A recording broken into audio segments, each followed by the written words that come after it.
রহমানির রহিম। শতাব্দী ক্রীড়াচক্র আয়োজিত আজকের এই বিবাহিত বনাম অবিবাহিত খেলা চলছে, মাঝখানে বিরতি চলছে। এই বিরতির মাঝে আমি আপনাদের সবার কাছে পরিচয় করে দিই। আলহাজ মনিরুল হক বকুল, জাতীয়বাদী মৎস্যজীবী দল বগুড়া জেলা শাখা, বগুড়া জেলা বিএনপির মৎস্য ও পশু সম্পদ সম্পাদক। আমার পাশে উপস্থিত আছেন ৩ নম্বর ওয়ার্ড বিএনপির সহ সভাপতি ও শহর ছাত্র দলের সভাপতি এসএম রাঙ্গার বাবা, বগুড়া জেলা শাখার সংগ্রামী আহ্বায়ক ও জেলা বিএনপির মৎস্য ও পশু সম্পদ বিষয়ক সম্পাদক আলহাজ মনিরুল হক বকুল। আমি তাকে কিছু বলার জন্য অনুরোধ জানাচ্ছি। আউযুবিল্লাহি মিনাশ শাইতানির রাজিম, বিসমিল্লাহির রহমানির রহিম।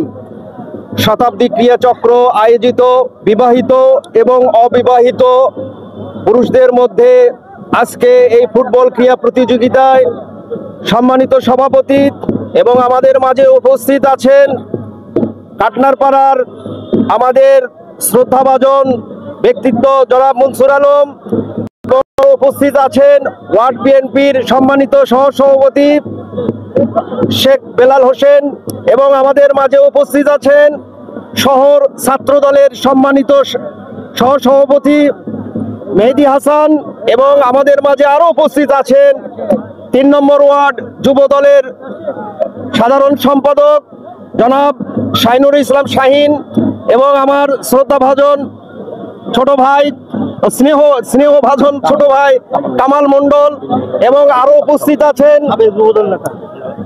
আমাদের মাঝে আরো উপস্থিত আছেন মৎস্যজীবী দলের যুগ্ম আহ্বায়ক জনাব আরিফুল ইসলাম এবং দপ্তর বিষয়ক সম্পাদক উপস্থিত আছেন হাফিজুর রহমান খোকন এবং আমাদের মাঝে আরো উপস্থিত আছেন শিবগঞ্জ উপজেলার প্রস্তাবিত সম্মানিত মৎস্যজীবী দলের সাধারণ সম্পাদক ওহিদুল ভাই সহ মৎস্যজীবী দলের বিভিন্ন পর্যায়ের নেতৃবৃন্দ এবং আমাদের মাঝে উপস্থিত আছেন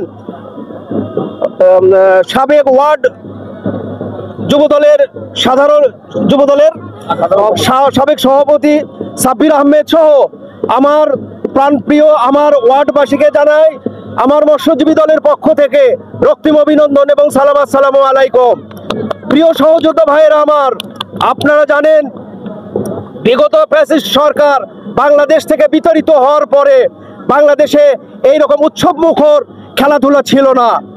আজকে বাংলাদেশ থেকে বিতাড়িত হওয়ার পরে এই রকম উৎসব মুখর খেলার আজকে আবির্ভাব হয়েছে আমাদের মাঝে এবং আমাদের যুব সমাজকে নাড়া দিয়েছে যে খেলায় মানুষকে উদ্বুদ্ধ করে খেলার মাধ্যমে দেশকে বহির্বিশ্বের পাশে আমরা আজকে তুলে ধরতে পারছি।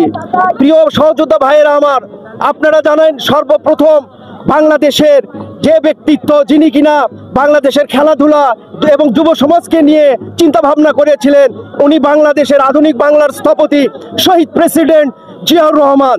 তারই ধারাবাহিকতায় তারই সুযোগ্য সন্তান আমাদের ভারপ্রাপ্ত চেয়ারম্যান তারেক রহমান বিভিন্ন জেলা, বিভিন্ন ইউনিয়ন এবং বিভিন্ন থানায় বিভিন্ন ক্রিয়া প্রচলন করছেন এবং এরই ধারাবাহিকতায় বিভিন্ন মহল্লায় এবং তারই ধারাবাহিকতা আজকে ৩ নম্বর ওয়ার্ডে আমরা করেছি এই খেলাধুলার মাধ্যমে এবং এই লক্ষ্যের মাধ্যমে আমরা আমাদেরকে বহির্বিশ্বের কাছে তুলে ধরবো, এটাই হোক আজকে এই খেলাধুলার মূল লক্ষ্য। প্রিয় ভাইরা আমার, জানেন পূর্ববর্তী যেই সরকার ছিল তারা যুব সমাজকে নষ্ট করে দিয়েছে, তাদের যুব সমাজকে নষ্ট করে ধ্বংস করে দেওয়ার জন্য তাদের হাতে তুলে দিয়েছেন মাদক দ্রব্য। আর আমাদের তারেক রহমান একটাই মেসেজ যে খেলাধুলাই যুবকের শক্তি এবং খেলাধুলার মাধ্যমে আমরা দেশকে আগে এগিয়ে নিয়ে যাব, এটাই হোক আজকের এই মূল আমাদের লক্ষ্য। এই আশাবাদ ব্যক্ত করে সকলের সুস্বাস্থ্য কামনা করে আমি আমার সংক্ষিপ্ত বক্তব্য শেষ করছি এবং আজকের এই উদ্বোধনী ঘোষণা করছি খেলাধুলা। এই আশাবাদ ব্যক্ত করে আমি আমার সংক্ষিপ্ত বক্তব্য শেষ করছি। আল্লাহ হাফেজ। শহীদ জিয়া অমর হোক, খালেদা জিয়া জিন্দাবাদ, তারুণ্যের অহংকার, তারেক রহমান জিন্দাবাদ। সবাইকে ধন্যবাদ। আসসালামু আলাইকুম।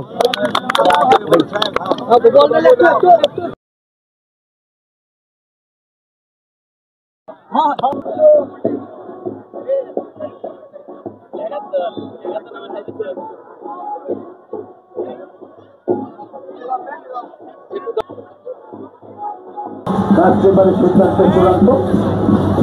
তোমাদের কিন্তু উপস্থিত মা বোনেরাও কিন্তু এসেছে, প্রিয়মকে ভালোবেসে তারা এসেছে অবশ্যই। আমার না চমৎকার খেলা হচ্ছে, দেখা যাক শেষ পর্যন্ত কে প্রথম গোলটা করতে পারে।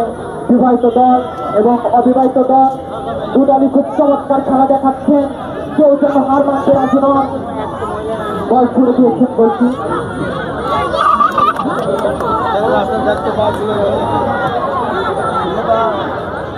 আমাদের চ্যানেলে কিন্তু খেলাটা লাইভ জন্য কাউন্সিলর পদক প্রার্থী ভবিষ্যতে